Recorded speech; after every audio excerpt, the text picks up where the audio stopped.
Hello guys! Hello for sign Leo, Aries, Sagittarius. Welcome sa inyong lahat. This is for the next 3 days. Tingnan natin. Ano ba ang messages, vibration, gabay energy?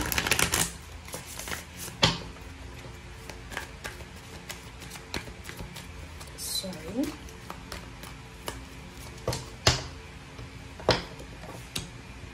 Okay, pasensya na kayo guys kasi yung reading ko is early in the morning tayo. Nagre-read from 3 AM or minsan 4, 5. So, kung nakakarinig kayo ng ingay, just let go. Okay, moving forward, fire sign Leo, Aries, Sagittarius. Moving forward in good fortune. So, sinasabi ng baraha sa'yo, fire sign Leo, Aries, Sagittarius, na ihanda mo ang sarili mo para sa isang positibong pagbabago. Okay? So, maybe you're traveling, you're relocating, or maybe there's a movement. Okay? There's a transformation dito. And next card natin is good fortune. Invite magic in. So, sinasabi ng baraha na kailangan mo nang mag-move on. Kailangan mo nang i-prioritize yung good luck, good fortune. And dito, isang parang magical siya eh, 'di ba? Isang magic ang posibleng mangyari sa buhay mo. It's a miracle na posibleng makatagpo ka ng mga tao na pwedeng makatulong sa iyo financial. Pwedeng manalo ka sa, hindi natin kumbaga hinihikayat na magsugal, but maybe you will win sa mga sugal, sa loto, or maybe sa mga contest na may involved na pera, lalo sa mga raffle draws na may mga pera, or sa mga pa-Gcash ng mga nagre-reels dyan. So, pwedeng manalo ka. So, meron din ditong posibleng fire sign Leo, Aries, Sagittarius na meron silang offer, financial offer from international or from far places na distant horizon siya na posibleng pwedeng pagkakitaan ng malaki. Okay, thank you.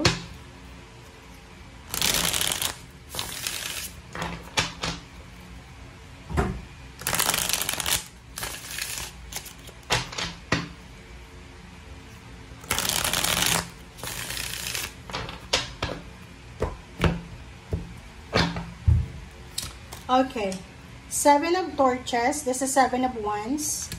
3 of cups. I hope na nakikita nyo guys. Okay, the hermits. 10 of swords. And temperance. So, kung makikita nyo dito, fire sign, may kailangan kang proteksyonan eh. So, parang nakikita ko na sa linggong ito ay may kailangan ka sigurong bayaran. May kailangan kang isettle, like mga bills, expenses, or kung ano pa man. Mga paperworks, documents, parang ganun. Sinasabi ng baraha sa'yo na be patient.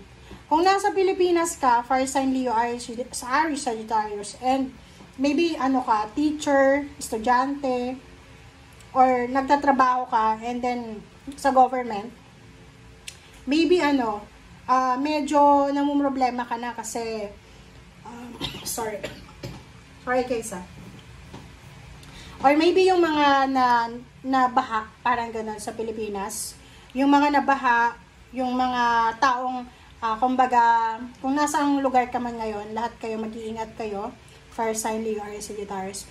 Kung ano man yung pinagdadaanan nyo sa ngayon, like hindi kayo makapagtrabaho dahil sa sobrang ulan, especially yung mga may mga farmers, especially 'di ba yung bagyo ngayon is nasa north, sa mga north Ilocos, Isabela, parang ganon. Yung kabuhayan talaga nila is farming. So, pwedeng isa ka doon na apektado yung pamilya mo kahit nasa malayong lugar ka, na medyo nag-aalala ka eh. So, kahit 'di ba, kahit walang trabaho, kahit umuulan, kahit bumabagyo, you need to pay your bills. You need to pay for the grocery, 'di ba? Parang ganon. Okay, so yun. Pasensya na guys, nasa mid kasi ako. Okay, so kung ano man ang problema mo ngayon, lalo na sa Pilipinas, pera yung problema, health, parang ganun, you need to be patient, okay? Isipin mo na maraming tao, parang lahat ata parang hindi lang dahil sa bagyo, because of habagat, 'di ba? Lahat ng tao sa Pilipinas, buong Pilipinas apektado. Luzon, Visayas, in Mindanao. Pero ang may nakikita ko sa mga taga Mindanao, medyo mainit sa kanila. Especially sa CDO or sa iba. And sinasabi ng Baraseo dito na you need to be patient. Okay?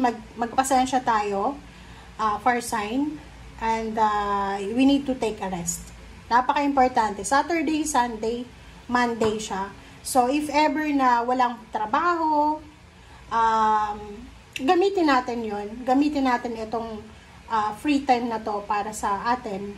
Like, for example, spending time with your family, fixing yung mga damit kung babae ka, baka yung mga anak mo, may mga sira na sa damit nila na kailangan nating solusyonin. So, gamitin natin. So, kumbaga, malungkot, sobrang lungkot sa panahon ngayon. Okay, lalo sa Pilipinas. Okay lang yung mga mayaman, 'di ba? Kung mayaman ka, maganda yung buhay mo, hindi ka na dapat nagtatrabaho, yun masaya. Pero yung mga nagtatrabaho sa mga call center, yung mga nagtatrabaho sa bangko, yung mga security guards, yung mga frontliners, mag-iingat kayo if you are watching. Kasi parang kayo yung front talaga yung parang kayo yung inaasahan. And the government also, the LGUs, 'di ba? So, saludo din sa mga LGUs na sobrang concerned sa mga citizen. And sobrang mabilis yung action. And yun, kailangan nating magpasensya kasi ganun talaga may tag-ulan, tag-araw, tag-bagyo. Lilipas din to. Hindi naman siya siguro buong taon ng 2025 na bagyo. So, mag-pray tayo. And yun, we need to calm ourselves. Diba? Hermit siya. Gamitin natin to na pagkakataon para mag-pray, diba? Ako dati, nung nasa Pilipinas pa ako, pag umuulan siya, I read the novena, mga novena siya, or mga prayer books, ganyan, ng Bible, parang ganon. Nagbabasa ako. Okay? So, gamitin natin yun para makapag-spend time sa sarili natin, pagpahinga, makapag-refresh, replenish ng energy, spending time sa family, sa pet natin, and i-secure din natin yung pet natin. Okay? I-secure nyo yung pet nyo na sana hindi makasama sa baha kasi kawawa naman May nakita ako doon sa reel sa Facebook na hindi ko alam kung nasaan siya, but yung lahat ng biik, nakakaawa yun Diba? Yung pinaghirapan nila, lahat sila na nabaha yung biik. Yung parang kakapanganak pa lang. So, mag-iingat tayo. And Three of Cups, sinasabi ng Baraseo na may pag-asa. Diba? May pag-asa pa. Lilipas din to. May ulan, may bagyo, pero sisikat din ang araw. And Ten of Swords, sinasabi ng Baraseo, makaka-recover at makaka-recover din kayo sa kung ano man na pinagdadaanan nyo. Okay? Nakikita ko na yung iba sa inyo sobrang pagod na and gusto nyo nang isuko, parang gusto nyo nang sumuko. Sinasabi ng Baraseo dito na you need to think na may mga tao dyan sa paligid mo, may kapamilya ka na umaasa sa'yo. Okay? And Princess of Swords and Zero the Fool, sinasabi ng barahan na after na ito, after ng bagyo, after ng unos, after ng mga bagay na to na medyo disappointing, medyo nakakalito, nakakainis, merong pag-asa, merong new beginnings. Okay? So, sisikat ang araw, may bukang liwayway, may pag-asa. Okay? Thank you guys. Bye!